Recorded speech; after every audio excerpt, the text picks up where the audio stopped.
second nature. We're a greeting card publisher. I've also had experience selling Christmas decorations to export markets, and for my sins at one point also a range of makeup products. I've had experience for about 25, 26 years exporting and running a company that exports all over the world. We also do a number of bespoke products in foreign languages, so hopefully a little bit of my experience might be relevant to something that you're doing. If there's any questions at the end, please feel free to ask, and if it goes on for a little bit longer, I'm available after to just carry on that conversation. So, basically we're talking about setting up distribution networks into Europe and trying to access different markets that you're not in at the moment. Now there's a little bit of an assumption, and it's an important assumption and something that you should be aware of first. You have to understand your own products, and you have to understand whether it has a commercial viability within the foreign markets. There's no point going, I've got this fantastic product, it's a Union Jack mug, it's going to sell everywhere, because it won't necessarily. You've got to understand that there's certain nuances, you've got to do a bit of research, and this can be, rather than going heavily into getting involved in signing contracts with distributors or agents, just by trying to deal with a few people directly and have a little bit of almost a test marketing, because that'll give you the experience. They can give you some feedback on whether the product sells or whether there's some nuances, like the lady that was doing the talk before, where your product isn't suitable in its current format for those markets that you're trying to access. I've put a couple of examples down here. It's that whole sort of like Coles to Newcastle thing, or even onesies to Italy, because an Italian person is never going to be seen dead in a onesie. They've got a little bit more fashion style than that. Also, I would say that exporting is not something that you're looking to prop up your turnovers with. Don't think, oh, I need more money to sort of like cover my overheads, and think, I know, I'll just export, because that's not a steady way to improve your business. You need to have a solid domestic market, know your product sales, and have the financial stability to go on and invest further in actually getting your products. It's a springboard, if you like. So make sure that your own domestic market is solid, secure, your product range is fine, and do a little bit of somehow test marketing or research to see that your product's viable for the markets you're about to enter into. So it's got to be a strategic decision, and you're looking to basically boost your turnovers. It's got to be incremental sales, and hopefully profitability will come along with that. So, moving on. The main approaches are, for certain people, are franchising and actually setting up retail outlets. Now that, it's not my bag. I've never done that. It's mostly for like larger scale companies. There's a whole pile of pitfalls within that, and that requires an awful lot of capital investment. So I'm not really going to touch on that. I'm going to move along to sort of like some of the things that are a little bit more pertinent to my experiences. So you've got the selling direct, which Lisa, who did the talk previous, was talking about, trade shows. And this is a great way of, almost, as I was talking about, test marketing and putting your products out there. Take an order, ship it overseas, get the feedback, speak to your customers. It may be that there's certain elements of your product that aren't suitable for those markets. It may be that you have no market at all. Do it slowly, build on your successes, and then when you actually have got that safety factor that this is working for you, you have customers, and you want to take that next step on, then you might move on to other distribution networks. So I've put licensing down there. Now licensing is something where you have something that's commercially saleable in terms of design wise. So if it's a Christmas tree, no. That's not going to work. But if you've got greeting cards, for example, which is my experience, or gift wrap designs, that's possibly a licensing opportunity. You might be able to move your product, move your designs through people who do clothing, or other people that manufacture the same sort of products, such as gift wrap or greeting cards in other countries. But licensing, as with pretty much any way of exporting, requires you to understand the nuances of the market and make sure that there's a contract. Contracts can be good, contracts can be bad, and it's worth getting someone that's a specialist person who's involved in the legalities and understands some of the markets laws that you're actually going into. Now, this is something that the DTI can actually help you with. So you can speak to them about that sort of thing. They actually have lists and will help you if you need that sort of help. Agents. Agents and distributors are really what I've had the experience with. An agent is a fantastic person if they're a good agent. It can also be a really bad decision if you don't know who that person is. Now, it's pot luck, you could say, but it's not pot luck if you do your research. Speak to people involved in the industries. Speak to people, have they got experience of selling that type of product? What other products do they sell? Because if they're selling exactly the same products as yours, then they're going to just split their sales and your products are never going to get the full offering. But if they're selling complementary products, that's fantastic. For us, if we're selling greeting cards and we've got an agent we're wanting to take around with greeting cards and also primarily hand-finished or handmade greeting cards, if they've got someone that does something that's a bit more traditional and less contemporary, that's not going to affect our sales. So they'll do a good job for us. Or if they're doing giftware, nice sort of like gift wrap, or if they're doing bottle bags or something like that. Again, it's complementary product. And they will be going into the right types of customers for us. So speak to people, speak to the agent, interview the agent. Don't just shake hands on it at a trade show, and make sure that you have a contract that clearly sets out what your expectations are for that person. You don't want to be sort of like just signing away 15% or 20% of your profitability effectively to anyone willy-nilly. You need to get it set out very clearly what you expect of them within each given market, a time scale, and also, more importantly, an exit strategy. If that person doesn't work for you, you do not want to be tied up in a contract that's going to take you an awful lot of money to get out of, because agents have a lot of rights under European law. Their rights are very similar to an employee, and it can be an expensive process extricating yourself from that contract. I mean, a very expensive process. Not saying too much on that, but moving. I mean, has anyone actually dealt with agents before? No?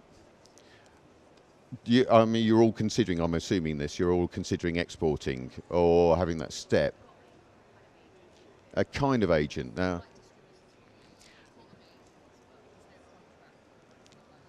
Okay, well, I would say that's a nice way of doing things. And going back in time, a gentlemanly handshake and everything was wonderful. But what you can find with that, there are implied terms, even if you have no formal contract. And the implied terms of European law make it potentially very scary for you. So in particular advice to you guys, I would say you need to try and formalise that, because if that agent suddenly has a downturn in their performance, to extricate yourself from that situation could be very difficult and very costly. I know it sounds horrible when you've got a really nice trading relationship to go along and say, oh, in actual fact, I want to write this down on paper.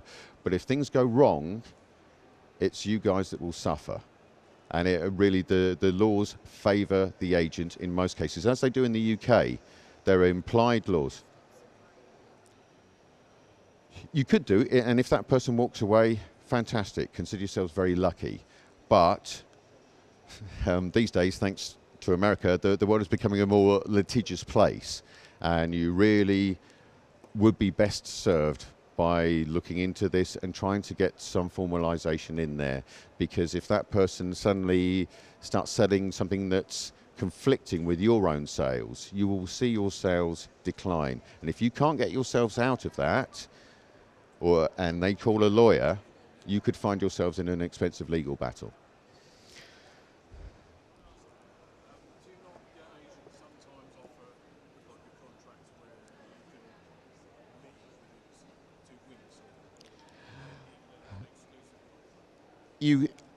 Well, this comes down to actually setting the terms out. I mean, there's exclusivity and there's non-exclusivity, but even without going into too much detail on that, getting yourself out of that, if you haven't got it written down very clearly, is if it's not written down, you will default automatically to European law.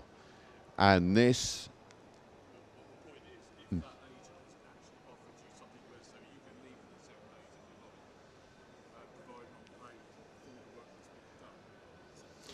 if you've got that written down and that agreement, that's fine. You will have some written documented evidence to say that you have an agreement.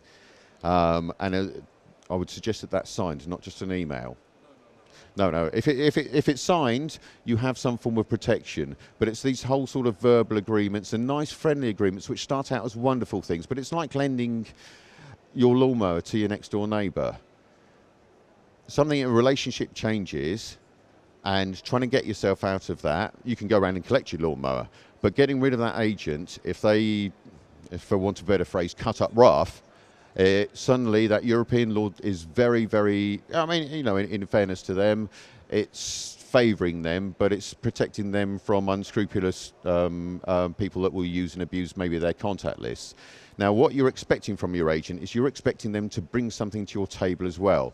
So this is why I'm saying maybe go to the DTI, or you can get lists of European agents that specialise in certain geographical locations. Find out, do your research. 2-3 weeks of scanning around the internet or speaking to the DTI, it's worth the time, because hopefully you will establish someone that's a specialist in your market, will have a portfolio of existing clients. And I would actually interview the agent and say, okay, well, who do you know? And you've done your research, you know who the big guys are, if it's fine bone china, who the big department store chains are in that particular country. Do they have them on their books? Because if this guy doesn't have those big customers in those countries, then he's not the person that you want. You want someone that can go in there, maybe he's already selling pots and pans to the department stores, and you're selling your fine bone china. Great, because he's in front of that buyer and it's a relevant buyer. You don't want someone that sort of like sells tractors normally going and selling your ranges of sort of like pretty little balloons, because he's not dealing with the right buyers. Make sure he's a specialist in your target market. Any questions on agents before I move on? No. Distributors. Now this is the fire and forget kind of thing. You have someone that's hopefully a big enough person, because again, you've done your research, you've spoken to other people, you've spoken it through going direct, and you've established some sort of like big chain where you're trying to deal direct with them, and you're struggling a little bit because their reorder volumes aren't enough, and you think, no, I'm having too many difficulties dealing with this person direct. I want someone that's going to stock all my stuff and ship it to these people and deal with their day-to-day inquiries, their returns issues, or their breakage issues, and you will move volume through the right distributor. Now, the problem with that is there's certain amounts of exclusivity that they may have.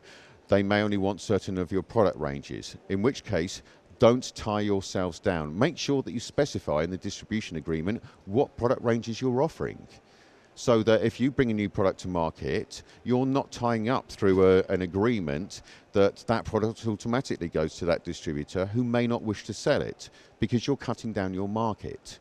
You've got to think long term all the time. And an agreement is something that you should be really stepping out. What am I expecting from my product? What am I expecting from my distributor? Someone who's representing me in a foreign country.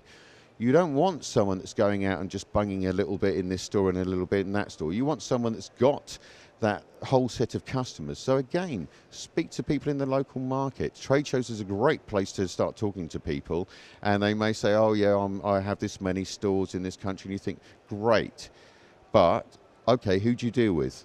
Is there a distributor that you could recommend? Ask for recommendations, because what you might also find is they'll turn around and say, well, there's 2 or 3 guys, you could use this guy, or this guy, but don't use that guy. And recommendations are an incredible way of avoiding some of the pitfalls. If you get 2 or 3 people saying, that's the best guy, then that's a fairly good clue. But at the same time, the biggest is not always best, which I'm going to move on to in a minute. You've got to weigh up what you want of your product range. Sorry,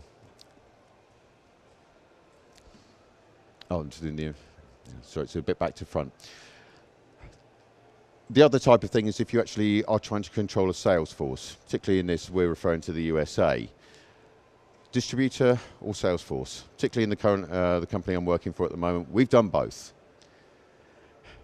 Distributor, very nice, because again, it's that fire and forget thing.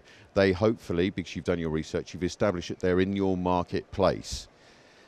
They are putting products into stores that actually want to stock your type of product. It's not an alien product for them, or it's a complementary product to other things, but it's non-conflicting. Again, you've got to be very sure that it's whatever they're doing doesn't conflict with your product, because if it does, your sales are instantly going to be halved.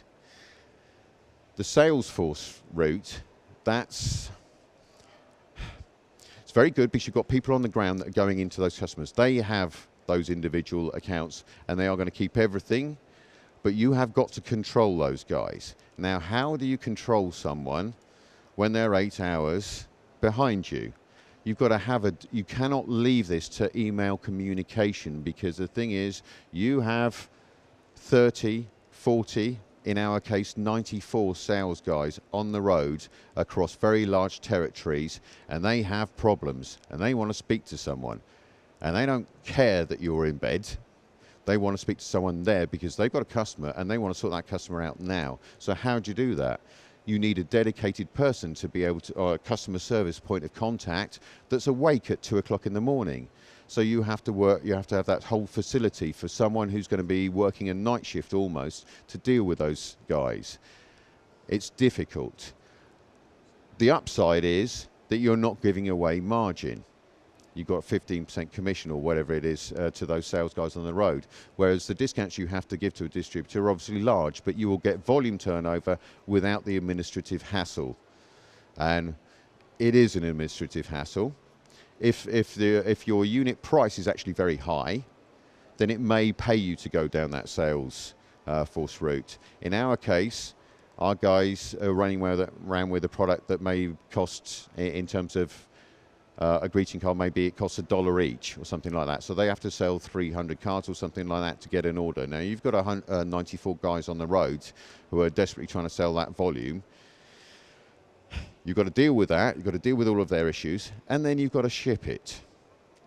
Shipping direct to the USA brings its own world of hurt. And we actually had an agreement with, I won't mention their name, but a rather large courier company. And because of the volumes we were able to put through them, we said we got 94 guys running around on the thing. They're going to take 3 orders a week. We actually spec'd out roughly how many orders we were planning, or how many boxes we were going to ship every single week. And we managed to get a very, very good rate. So we built that into our prices. It's easier for customers, if you're dealing direct with them, to have one price in the USA, because that's what they understand. They don't mind paying a bit extra for the shipping, but you build it into the price. And you might have to, you can't turn around, well, you might do in your cases, I don't know your individual circumstances, but to end up pricing every single order in terms of carriage, it will drive you mad. So again, I would say you need to sort of like have some idea of how much it costs to ship your product to the USA based upon the rates that you negotiated, and then cap it. You might have to take a little bit of a hit, $5, $10 in a shipment that's a little bit larger. You might make a few dollars here and there or whatever, but make sure you know your prices. Make sure you know your margins. You have to be turning a profit on every shipment you make. And your reorders. You sell in $300, well, they're not going to sell out of that $300. They're going to sell out of maybe a third of it. So they want to reorder for $100. Can your business cope with that? Does the shipping stack up for that particular reorder? Or is it going to be exorbitantly high for your customer? That's why in this particular instance, with the administrative hassle for particularly our company anyway, we went, no, we've had enough of that game. Our turnovers were actually very high, but it had taken us 2.5 years to build that market and that distribution network. And we got through, we had 94 at any one time, but we went through probably about 200 in that period. And the hassle of actually trying to get rid of these guys and move on from that, it was an administrative nightmare. And we just said, we can't be doing this. it's messing with our actual core business, and it's starting to take more and more time away from our business, which is affecting our abilities, and that's destroying, sort of like having an adverse impact on our home market, which is not what we set out to do. We wanted extra distribution. We're very fine here, solid base here, wanting to improve that without the hassle. So we let it go. We're over to a new distributor now. We're actually on Mark II distributor. Again, something didn't quite work out because we thought we had a customer that had a guaranteed 200 stores where they were selling complementary products, Jiffy bags and what have you. We thought easy fit, they got 200 stores in there, pop a few greeting cards on the side. Unfortunately, we tied up the whole of America for 200 stores because that's what they were really looking to do. They wanted our products, so they had a great product stuck in their things, but they weren't servicing the rest of America for us. It's a massive continent, and our sales never achieved anywhere near what we wanted because, well, we went into the distribution agreement with the best of intentions, and we have just extricated ourselves, and we moved to someone where they're selling the type of product. They want our product range because it complements exactly what they're doing, but they're selling to the whole of the USA market. They're dealing with 100 different agents already. They're dealing with all of the hassle. And yes, we don't make much, but we don't have to deal with any of the day-to-day calls. We know what our margin is. There's nothing comes back. We have an amount. It's not that much, but it's actual guaranteed profit. There's no risk to us. So, moving on. David versus Goliath. This comes down, I'm talking particularly about a Swedish company that, a Swedish situation. We had a distributor in Sweden. They were doing absolutely fantastically, growing the business year on year, and then they went bust. And we were, bit of a problem. So, because our brand actually has quite a good recognition within the industry, people were after us, actually actively wanted to distribute our product. And we ended up with a scenario where there was actually two main people that we were in discussions with. One was the biggest distributor in the whole of Sweden. Everybody knows them. They do many different greeting card publishers' products. And we were like, wow, fantastic. These guys are really the people we want to go with. And then I had this little group of guys, about 3 or 4 people came over to me and they said, we want your brand. I went, yeah, but kind of big guys, really nice. And they said, no. What they do is they get all of the publishers under their wing, so they close out the whole market. So they're effectively capturing 60-70% of the greeting card sales. And I'm like, well, great. That sounds good to me. You're selling them more and more to me. They said, yeah. But you sign that distribution agreement with them, your 1,000 different SKUs, they will sell 20 or 30 of them, and you will not sell the other 800 odd, 900 odd SKUs. We will go out and we will sell probably 70-80% of your line, and we will represent your company, and we will be aggressive, and we will push. I thought, ooh, like these guys, they've got the attitude to go out and sell our products. Really want to work with them. Sounds great. What do I do? So I got on the phone and I phoned up the people that I still knew from the last company that went pop. And they said, well, those guys, the big guys, they will close out your product ranges and you won't sell much. You'll sell a lot of a limited amount of your SKUs. But these guys are new and aggressive and are taking space. And I turned around to him and said, what do I do? He said, you go with your gut. And I went with the young guys. And they were absolutely amazing. And we actually did a phenomenal amount of business for about 12 years in a row. And I still meet those guys for a beer, although I'm not in charge of export anymore. I still meet those guys for a beer and we have a nice social. They like to drink gin because they're in Britain, which is a bit painful sometimes. But they know what they're doing. I mean, I've written up the pros and cons there. I mean, the big guys, hopefully they've got the financial stability. They've got the market presence. They know everybody in there. They've got proven distribution systems, but they might be selling other competitive products, and that's going to damage your sales. They might tie you down and restrict all of your ranges, and they might have conflicting agreements as well. They might actually say, well, 70% of, they might actually have the 100% of, in our particular space for selling that type of product, greeting cards in this particular instance, but they're going to put in 80% of their products, their own branded products. And suddenly all of the people that they're representing get a little bit of that 20%. And that's what you might get from some of the bigger companies. Not all of them, but it's something to bear in mind. So speak to people that you know, or ask around at trade fairs, other competitors. You know, people, you know, at trade shows, people are actually really quite friendly. And have a cup of coffee with them, ask for their opinion. Whereas the little guys, they're hungry. They want that business. Your product means more to them because they're actually representing a major brand for them. It's good news. They want to promote your product. But you've got to also look out, maybe they haven't got quite the lack of, you know, they haven't got the resources to do what you would want. But ask around, make sure that they're the right type of person for your particular products. Moving on to a different section. Going further, sorry, I'm trying to watch the time. Moving your product into sort of like some of the BRIC nations. Wow, scary. You don't know what you're talking about, really. Nor do I, because they are so alien. The cultures, the language, it's nothing like what you're used to from sort of like dealing with Western countries. And this is where you need to really take a step back and think, okay, I need to bring in that sort of like specialist person. I've put a couple of little images up there as examples of what can go wrong. Now, the two people that I've chosen there, IKEA. Everybody knows IKEA, worldwide brand. Everyone knows Honda, worldwide brand. Big, huge guys. Now, you think that they know exactly what they're doing. Why wouldn't they? They're international brands. IKEA put the Lufzig wolf toy into China.